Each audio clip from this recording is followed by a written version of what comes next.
আসসালামু আলাইকুম বন্ধুরা, কেমন আছেন সবাই? তো দেখুন, আজকে আপনাদেরকে একটা মালতার রস বানিয়ে দেখাবো। একদম সিম্পলভাবে মালতার রস বানাবো। তো মালতার রস বানানোর আগে, মালতার রসটা বের করার আগে মালতাটা সুন্দর করে ধুয়ে পরিষ্কার করে নেব। মালতা ধুয়ে পরিষ্কার হয়ে গেলে এখন একটা চাকুর মাধ্যমে মাঝখান থেকে কেটে 4 টুকরো করে নেব। তো মালতা 4 টুকরো হয়ে গেলে এই মেশিনটার মাধ্যমে সুন্দর করে রস বের করে নেব।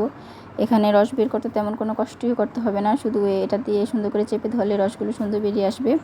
দেখুন, রসগুলো সুন্দর নিচে পড়ে যাচ্ছে, আর উপরে দানা আর এটার যত আঁশ আছে মালতার একটা ছাঁকনিতে সুন্দর থেকে গেল।